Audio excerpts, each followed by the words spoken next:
Bom dia, mais uma manhã com Deus, priorizando a palavra de Deus. E nesta manhã do dia 18 de março, nós vamos meditar de 1 Samuel, do capítulo 11 ao capítulo 13. E que a paz do Senhor encha o teu coração nesta manhã.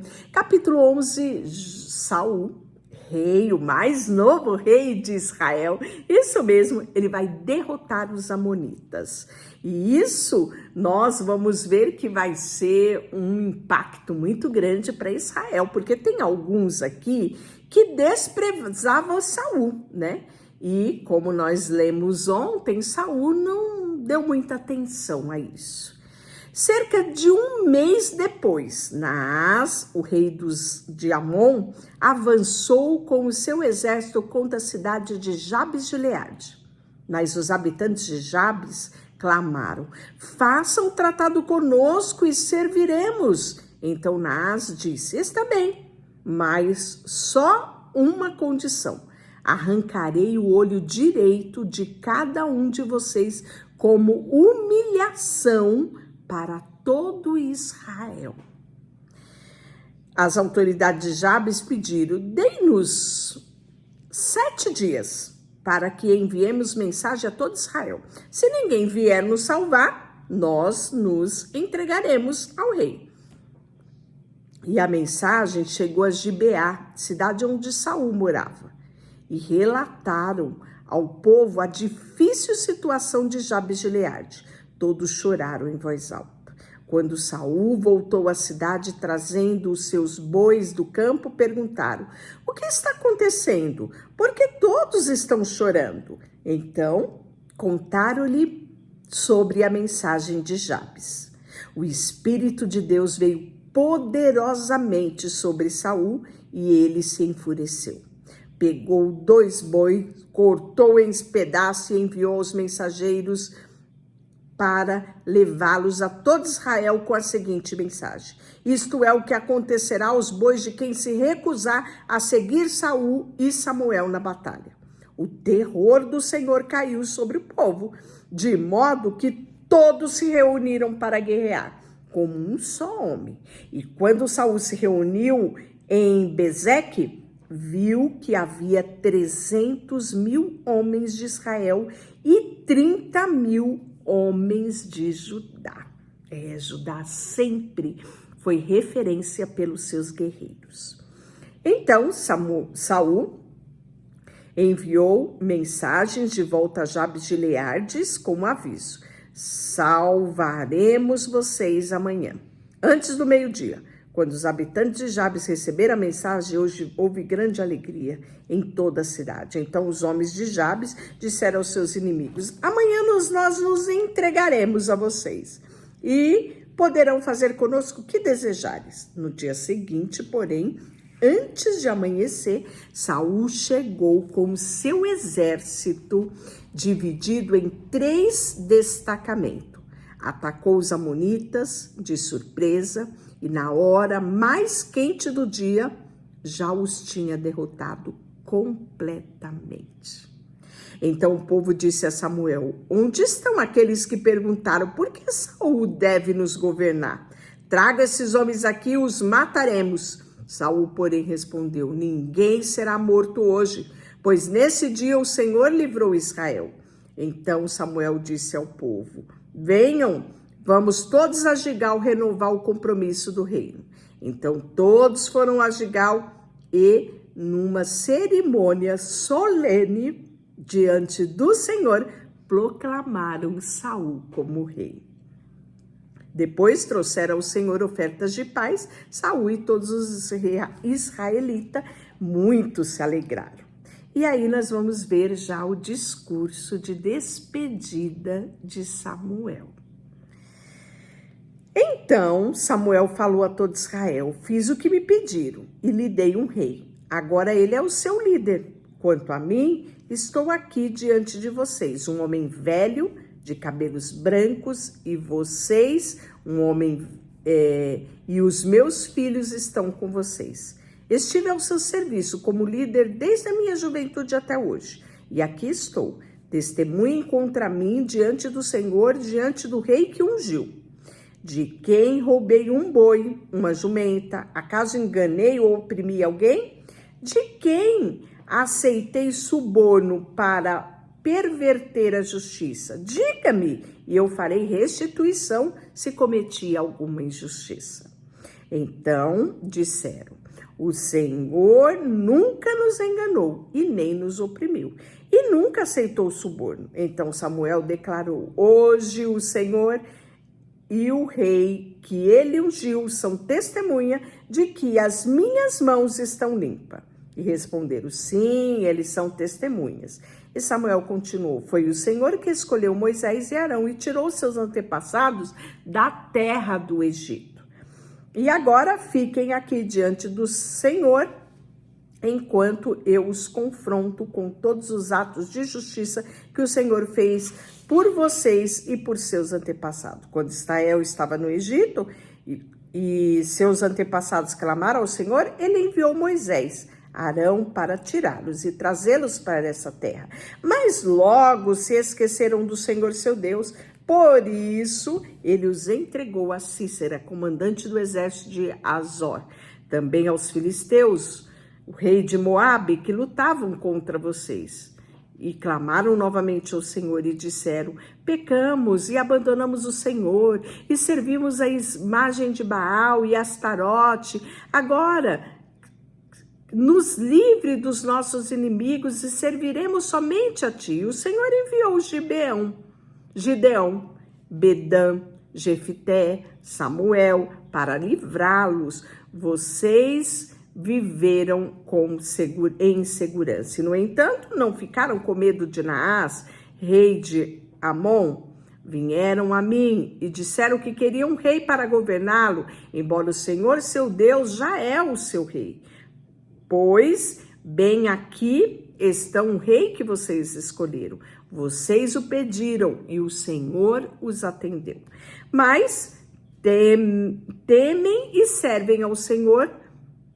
Deem ouvidos à voz e não se rebele contra os seus mandamentos. Tanto vocês como o seu rei mostrarão e que reconhecem que o Senhor é o seu Deus. Mas se vocês se rebelarem contra os mandamentos do Senhor e se recusarem a ouvir a sua voz, a mão do Senhor pesará sobre vocês como nos seus antepassados. Agora fiquem aqui e vejam quão maravilhoso feito o Senhor está prestes a realizar. Vocês sabem que não chove nesta época do ano, durante a colheita de trigo. Pedirei ao Senhor e para que envie trovões, chuva fortes ainda hoje. Assim vocês reconhecerão quão grande foi a sua maldade e pedirão ao Senhor que lhe desse um rei. Então Samuel clamou ao Senhor Deus e ele enviou trovões, chuva naquele mesmo dia. E todo o povo ficou com muito medo do Senhor e disse Samuel, ore ao Senhor seu Deus em favor dos seus servos ou morreremos, pois todas nossas faltas acrescentou o pecado de pedir um rei. Não tenham medo, disse Samuel, certamente agiram mal, mas agora sirva ao Senhor de todo o coração e não se afaste dele. Não desvie dele para adorar outros deuses sem valor, que não pode ajudar vocês. Eles serão completamente inúteis. O Senhor não abandonará o seu povo e por isso trata desonra para o seu grande nome. Pois agradou o Senhor de fazer de vocês o seu próprio povo. Quanto a mim, certamente não pecarei contra o Senhor, deixando de orar por vocês. Continuarei a lhe ensinar o que é bom, correto. Temam ao Senhor e sirvam a Ele fielmente de todo o coração. Pensem em todas as coisas maravilhosas que Ele fez por vocês, mas se continuarem a pecar, vocês e o seu rei serão destruídos. E agora, no capítulo 13, nós vamos ver uma guerra, que essa guerra, gente, era constante. Por quê? Sabe de que povo eu estou falando? Eu estou falando dos filisteus, isso mesmo. Olhe bem, Saul tinha 30 anos quando se tornou rei e reinou por 42 anos. Saul escolheu 3.000 soldados do exército de Israel e mandou o restante dos homens para casa. E aí, Micmas é a região montanhosa de Betel. Outros 1.000 foram com Jonatas, que era filho de Saul, para Gibeá, na terra de Benjamim. Logo depois disso, Jonatas atacou e derrotou o destacamento dos filisteus em Geba. Então Saul tocou a trombeta por toda a terra, anunciando: ouçam bem, hebreus. E todo Israel ouviu que Saul tinha destruído o destacamento dos filisteus e que agora eles odiavam os israelitas mais do que nunca. E os filisteus se reuniram, o exército de 3.000 carros de guerra, 6.000 cavaleiros, né? Então você percebe que essa guerra aqui, ó, era uma guerra que se estendia. E você pensa que os filisteus se enfraqueciam? Não, cada vez mais eles pareciam mais estruturados. Os homens de Israel se viram em apuros e, como estavam sendo fortemente pressionados pelo inimigo, tentaram esconder-se em cavernas, em matagais, entre rochas, buracos, cisternas. Alguns hebreus atravessaram o rio Jordão e fugiram para a terra de Gade e de Gileade. Enquanto isso, Saul permanecia em Gilgal, e os homens que estavam com ele tremiam de medo. Saul esperou ali por Samuel durante 7 dias, conforme Samuel havia instruído, mas ele não chegou. Vendo que os soldados debandavam rapidamente, Saul ordenou: traga-me o holocausto e as ofertas de paz.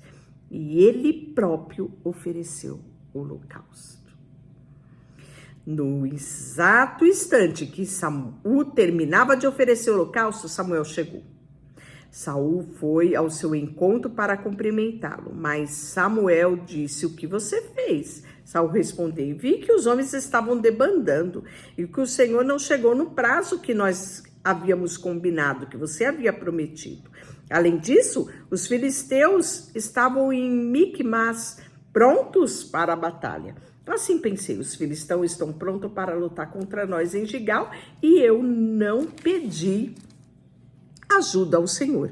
Por isso, me senti na obrigação de oferecer o holocausto. Você agiu como um tolo, exclamou Samuel. Não guardou o mandamento do Senhor seu Deus, e se tivesse obedecido, o Senhor teria estabelecido para sempre o seu reinado sobre Israel. Agora, porém, o seu reinado não permanecerá, pois o Senhor escolheu um homem segundo o coração dele. O Senhor já designou esse homem para ser líder de seu povo, pois você não obedeceu aos mandamentos do Senhor. Todo relacionamento com Deus, ele é pautado na obediência. Não importa a circunstância. A obediência, ela precisa existir num relacionamento nosso e na nossa jornada com Deus. E nós vemos aqui um caso de Saul. Mesmo sendo rei, negligenciou a obediência e foi rejeitado por Deus. E aí nós vamos ver, né, que Samuel partiu de Gilgal, subiu para Gibeá, na terra de Benjamim. Quando Saul contou os soldados que ainda estavam com ele, viu que havia cerca de 600 homens. Saul, Jonatas e seus soldados que estavam com ele ficaram em Geba, na terra de Benjamim. Os filisteus acamparam em Micmas. 3 grupos de ataque deixaram o acampamento dos filisteus. Um foi para o norte, em direção a Ofra, na região Sual. O outro foi para o oeste, em Bet-Horon. E o terceiro rumou para as fronteiras acima do vale de Zeboim, na direção do deserto. Naqueles dias não havia ferreiros na terra de Israel, pois os filisteus não permitiam que os hebreus fizessem espadas ou lanças. Assim, sempre que o povo de Israel precisava afiar seus arados, enxados, machado e foice, tinha que levar para os ferreiros lá dos filisteus. O custo para afiar um arado, uma enxada, era 8 gramas de prata. E para afiar um machado, uma foice, uma ponta de ferro ou uma vara de tocar boi, 4 gramas. Por isso, no dia da batalha, ninguém em Israel tinha espada ou lança, exceto Saul e Jonatã. Nesse meio tempo, os filisteus mandaram um destacamento para o desfiladeiro de Miquimás. Então, você percebe aqui a desvantagem que tinha o exército de Israel e o exército dos filisteus. Apesar de termos muitos homens guerreiros, mas eles estavam completamente desarmados. Não havia armamento para esse exército. Então, logo você vê a desvantagem e como o povo precisava da interferência de Deus nessas situações. Amanhã nós continuaremos com um plano audacioso de Jonatas, que era filho de Saul. Deixará por você, Senhor, nesta manhã, colocamos diante de Ti o nosso coração, a nossa vida, tudo que temos e tudo que somos. E ajuda-nos, Senhor, a todos os dias sermos obedientes à Tua palavra. Em nome de Jesus, amém. Deus te abençoe.